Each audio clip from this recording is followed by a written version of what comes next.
तो friends, second semifinal है India versus England के बीच। ये होगा थर्सडे को एडिलेड के मैदान पे। और इस मैच में सबसे पहले तो पिच की बात की जाए, यहाँ पर जो पिच रहेगी ये थोड़ा सा बॉलर फ्रेंडली रहेगी। सो इतने ज्यादा रन मुझे यहाँ पे दिखते नजर नहीं आ रहे। पेस बॉलर्स के लिए भी मदद रहेगी, स्पिनर्स के लिए भी थोड़ी मदद रहेगी। बैटिंग के लिए दिक्कत रहेगी, खास तौर से सेकंड बैटिंग करने वालों के लिए। पर जो टीम पहले भी बैटिंग करेगी तो मेरे ख्याल से अगर वो 160 170 का भी स्कोर बनाती है तो वो भी एक अच्छा स्कोर रहेगा। चेस करना डिफिकल्ट रहेगा। तो टॉस इस मैच में भी एक इंपॉर्टेंट फैक्टर प्ले कर सकती है।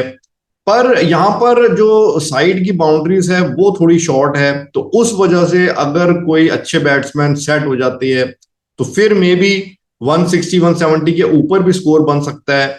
और वेदर वैसे क्लियर है, कोई बारिश की ऐसी प्रिडिक्शन नहीं है। और जहां तक प्लेइंग 11 की बात है तो प्लेइंग 11 में कुछ चेंजेस एक्सपेक्टेड है। जैसे इंग्लैंड का हम देखें तो डेविड मलान इंजर्ड है, ग्रॉइन इंजरी है। और पूरे चांसेस है कि मलान नहीं खेल पाएगा ये सेमीफाइनल, और फिल सॉल्ट इनकी जगह आएगा। और दूसरा, मार्क वुड को लेके कुछ इंटरनल न्यूज है कि मार्क वुड भी पूरी तरह फिट नहीं है। सो मे बी अगर वहां पर मार्क वुड भी नहीं खेलता तो डेविड विली को खिलाया जाएगा। और इंडिया का देखें तो इंडिया के लिए एक ये न्यूज आई थी, बैड न्यूज, कि रोहित शर्मा इंजर्ड हो गए हैं। पर ये इंजरी इतनी सीरियस अभी नहीं है कि इनको हम कहें कि सेमीफाइनल नहीं खेलेंगे, पर कुछ कंफर्म न्यूज नहीं आई है। और इन केस अगर रोहित नहीं खेलते, ये मैच से पहले ही हमें पता चलेगा, तो फिर ओपनिंग कौन करेगा? सो उस केस में या तो ऋषभ पंत या दीपक हुडा, इन दोनों में से किसी को ओपनर उतारा जा सकता है। तो मुझे नहीं लगता कि कोहली की नंबर 3 की पोजीशन डिस्टर्ब की जाएगी, ना ही करनी चाहिए स्टेज पे। और दूसरा जो ऑप्शन एक रहेगी कि प्लेइंग 11 में एक तो पंत या कार्तिक में से किसे खिलाया जाए, इसको लेके अभी भी सस्पेंस बरकरार है। इंडिया ने जिम्बाब्वे के खिलाफ पंत को खिलाया, पर तब वहां पर भी पंत नहीं चले। तो पंत और कार्तिक में तो कुछ ऐसे रहता है कि जब कार्तिक को खिलाते हैं तो लगता है पंत को खिलाना चाहिए था, और जब पंत को खिलाते हैं तो लगता है कार्तिक को खिलाना चाहिए था। सो इन दोनों में से किसको अब मौका मिलने वाला है तो क्लियर नहीं है। राहुल द्रविड़ तो इन दोनों को ही बैक कर रही है। तो ये तो मैच में ही पता चलेगा कि दोनों में से किसको खिलाया जाता है। और एक और बात जो कई लोग चाहते हैं कि अक्षर पटेल की जगह चहल को मौका दे दिया जाए। पर हम देखिए, अगर चहल को खिलाना था तो जो अभी जिम्बाब्वे के खिलाफ मैच हुआ था वो इंडिया के लिए इंपॉर्टेंट भी नहीं था। इंडिया क्वालिफाई कर गई थी, तो तब खिला सकते थे अक्षर की जगह चहल को। बट अब एकदम से सेमीफाइनल में चहल को खिलाना, जब पूरे टूर्नामेंट में नहीं खिलाया, तो वो भी सही नहीं रहेगा। तो फिर अक्षर को ही खिलाया जाएगा, चाहे अभी तक उतनी अच्छी परफॉर्मेंस नहीं रही है इस वर्ल्ड कप में बैट बॉल से। बट अक्षर को ही खिलाया जाएगा, और मेरे ख्याल से अब इस स्टेज पे वही मूव ठीक भी है।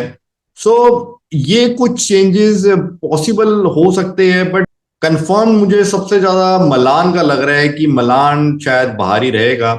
और फिर हम इन दोनों टीम्स को कंपेयर करें कि इस सेमीफाइनल में कौन सी टीम का पलड़ा भारी है, क्या हो सकता है। तो देखिए, हम इंडिया तो अपने ग्रुप में टेबल्स पे टॉप करके आ रही है, और इंग्लैंड नंबर 2 पे रही थी। कि बैटिंग को एक बार कंपेयर करें, पहले तो ओपनर्स को देखते हैं। सो इंग्लैंड के openers according to the current form थोड़े बेटर नजर आ रही है। एलेक्स हेल्स इंग्लैंड की तरफ से सबसे ज्यादा रन इस टूर्नामेंट में मारे है, 125 रन।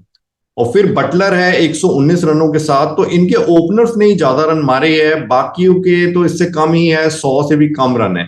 सो बाकी बैटिंग थोड़ी इनकी हल्की जा रही है।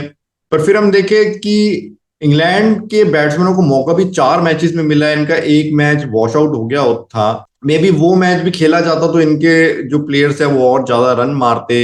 और दूसरी तरफ हम देखें रोहित शर्मा और केएल राहुल, इंडिया के ओपनर्स। सो ऑन पेपर्स तो रोहित और केएल की जोड़ी काफी स्ट्रांग नजर आती है, बट रोहित शर्मा की एक तो फॉर्म इस वर्ल्ड कप में बिल्कुल भी सही नहीं जा रही। एक जो हाफ सेंचुरी भी मारी थी तो बहुत स्ट्रगल करके मारी थी। सो रोहित अगर इंजर्ड होके नहीं भी खेलते तो भी ये एक ब्लेसिंग इन डिस्गाइज सा ही नजर आ रहा है कि शायद तब रोहित की जगह पंत या हुडा को ओपनिंग ओपनिंग पे कराया जाए तो शायद वो ज्यादा अच्छा मार दे। तो रोहित तो बिल्कुल आउट ऑफ फ्लो नजर आ रही है, ना वो अच्छे स्ट्राइक रेट से मार पा रहे हैं और ना ज्यादा रन मार पा रहे हैं। But may be India Rohit की कैप्टनसी को मिस करे। और दूसरा केएल राहुल का हम देखें तो केएल राहुल ने हालांकि पिछले कुछ मैचेस में अच्छे रन मारे हैं, पर यहां पर अब ये बात राहुल को प्रूव करके दिखानी होगी कि वो एक प्रेशर गेम में एक बड़ी टीम के खिलाफ भी रन मार सकते हैं वर्ल्ड कप में कि नहीं। तो उन्होंने जो पहले भी मारे, तो जो क्रूशल मैचेस थे बड़ी टीमों के खिलाफ थे, पाकिस्तान और अफ्रीका इन दोनों के खिलाफ वो फेल रहे थे, ऐसे ही पिछले वर्ल्ड कप में भी रहा था। तो अब सेमीफाइनल है, बड़ी स्टेज है, तो कुछ नहीं कहा जा सकता राहुल के बारे में। राहुल को खुद ही साबित करके दिखाना होगा, रन मार के दिखाए, ताकि उनके ऊपर से ये लेवल हटे कि ये सेमीफाइनल में भी मार सकते हैं कि नहीं। सो ओपनिंग में तो इंग्लैंड आगे नजर आ रही है, बट यहां पर जिस फैक्टर की वजह से मुझे लग रहा है कि ये काउंटर हो सकता है कि जो इंडिया के ओपनिंग बॉलर्स है वो अच्छी बॉलिंग कर रही है। अर्शदीप सिंह और भुवनेश्वर कुमार दोनों बॉल को अच्छा स्विंग करा रही है, और जॉस बटलर खास तौर से स्विंग बॉलिंग के खिलाफ थोड़े फंसते हैं, दिक्कत में आते हैं। तो वहां पर हो सकता है कि बटलर को ये जल्दी आउट करने में कामयाब हो जाए। उधर एलेक्स हेल्स भी कोई प्रूवन प्लेयर नहीं है, अभी इतना एक्सपीरियंस नहीं है। तो मुझे लगता है अर्शदीप और भुवनेश्वर के सामने एलेक्स हेल्स भी स्ट्रगल करेगा। सो इंग्लैंड की मुझे जो स्टार्टिंग है वो इतनी अच्छी होती नजर नहीं आ रही। इनफैक्ट इंडिया की भी मुझे अच्छी स्टार्टिंग होती नजर नहीं आ रही।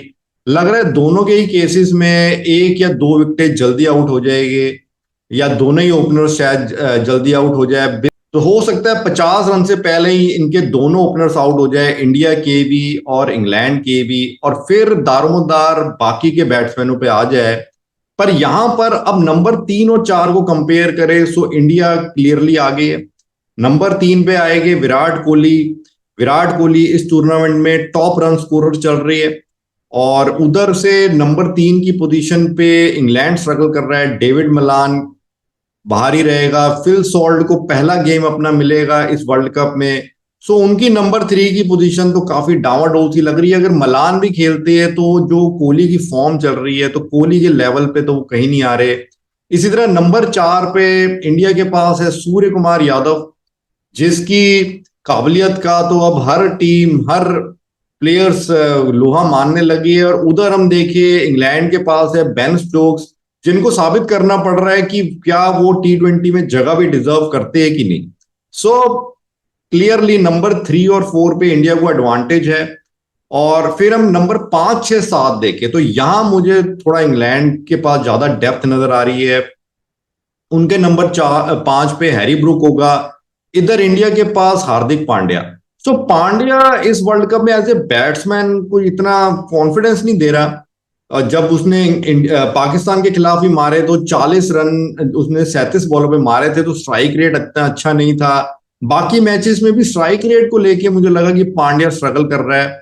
यहाँ के पेस पिच और बाउंस को लेके पांड्या स्ट्रगल करता दिख रहा है। हालांकि हैरी ब्रूक ने भी नहीं मारे, पर ब्रूक जो है वो एक स्पेशलिस्ट बैट्समैन है। और उसके आगे हम देखें नंबर 6, 7, तो इंडिया का तो यही श्योर नहीं है नंबर 6 पे ये खिलाएंगे किसे, पंत या कार्तिक। और दोनों ही प्रूवन नहीं है T20 में। उधर उनका जो नंबर 6 पे लिविंगस्टोन, वो एक प्रूवन T20 प्लेयर है, और हालांकि इस वर्ल्ड कप में नहीं मारे, but he is a dangerous batsman. और नंबर 7 का हम देखें, उधर होगा इंग्लैंड के पास मोइन अली, और इधर अक्षर पटेल। तो अक्षर पटेल तो एज ए बैट्समैन इस वर्ल्ड कप में तो कुछ नहीं कर रहे। उधर मोइन अली गेम का नक्शा पलट सकते हैं। सो ओवरऑल बैटिंग का मैं कहूं तो हालांकि फॉर्म वाइज ऐसा लग रहा है कि इंडिया बेहतर है, बट मैं दोनों को इक्वली मानूंगा। उधर से फिर हम बॉलिंग का भी देखें, सो बॉलिंग में पेस बॉलिंग अटैक भी मेरे को लगभग इक्वल सा ही लग रहा है। इंग्लैंड के पास जो सैम करन है, ये बहुत अच्छी बॉलिंग कर रहा है। 10 करन ने इस वर्ल्ड कप में 10 विकेटें ली है, उधर मार्क वुड ने 9 विकेटें ली है, और दोनों को 4 4 मैचेस ही मिले हैं बॉलिंग करने के लिए। और क्रिस वोक्स की थोड़ी सी फॉर्म एवरेज सी रही है। बट हम फिर उधर इंडिया का देखें तो भुवनेश्वर की फॉर्म हम कह सकते हैं कि एवरेज रही है। उधर शामी और अर्शदीप दोनों ही अच्छी कर रहे हैं। सो पेस बॉलिंग में भी थोड़ा इक्वल इक्वल सही है, या मे बी इंडिया को आप थोड़ा सा एज दे सकते हैं, थोड़ा सा बेटर कह सकते हैं। और फिर स्पिनर्स का देखें तो ऑन पेपर्स तो इंडिया के स्पिनर्स बेटर है। स्पेशलिस्ट स्पिनर्स है अक्षर पटेल, अश्विन, बट इतनी कोई खास परफॉर्मेंस नहीं आई है इस वर्ल्ड कप में दोनों स्पिनर से। वैसा ही कुछ इंग्लैंड का भी केस है। आदिल रशीद इनके अच्छे T20 स्पिनर है, बट इस वर्ल्ड कप में उतनी कोई खास परफॉर्मेंस नहीं है। और बाकी फिर Moeen Ali, Livingstone, Ben Stokes, ये इनके बाकी फिफ्थ बॉलर के रूप में रहेंगे। तो ओवरऑल हालांकि इंडिया के पास हार्दिक पांड्या भी है, सो ओवरऑल इंडिया का बॉलिंग अटैक थोड़ा सा बेटर नजर आ रहा है, बट ज्यादा डिफरेंस नहीं है। फील्डिंग वाइज भी दोनों टीम्स इक्वल है। सो बहुत ज्यादा कोई अंतर नजर नहीं आ रहा, थोड़ा बहुत ही अंतर नजर आ रहा है, या ऑलमोस्ट इक्वली ये दोनों टीम्स नजर आ रही है। बट एक फैक्टर जो मुझे लग रहा है इस मैच में पलड़ा इंडिया की तरफ भारी कर रहा है, वो मुझे लग रहा है विराट कोहली। क्योंकि ये जो ग्राउंड है एडिलेड, ये विराट कोहली का फेवरेट ग्राउंड है, और यहां पर ये बहुत रन मारते हैं, हर फॉर्मेट्स में इन्होंने बहुत रन मारे हैं। और कोहली ने एडिलेड पे 5 इंटरनेशनल सेंचुरीज मार रखी है इन टेस्ट मैचेस, वनडे मैचेस, और T20 में भी इनका अच्छा रिकॉर्ड है एडिलेड पे। इस वर्ल्ड कप में भी टॉप स्कोरर चल रहे हैं। सो मुझे लग रहा है कि कोहली इस मैच में फिर अपनी फॉर्म जारी रखेगा और एक बढ़िया हाफ सेंचुरी लगाएगा। शायद इस मैच का टॉप स्कोरर कोहली रहेगा और मैन ऑफ द मैच भी कोहली रहेगा। सो कोहली के इर्द गिर्द इंडिया की बैटिंग घूमेगी, साथ में स्काई तो होगा ही। और मेरे ख्याल से कोहली की वजह से ये मैच इंडिया के फेवर में जाएगा और ये मैच इंडिया जीतने में सफल रहेगी। So that is my prediction about this match, this semifinal, कि इंडिया इस सेमीफाइनल में इंग्लैंड को हरा के फाइनल में एंटर करेगी और man of the match Virat Kohli रहेगा। सो लेट्स सी फ्रेंड्स, क्या रहता है इस मैच में, किस तरीके से होता है। आई एम श्योर इंग्लैंड भी बढ़िया टक्कर देगी, बट इंडिया जीत हासिल करने में सफल रहेगी।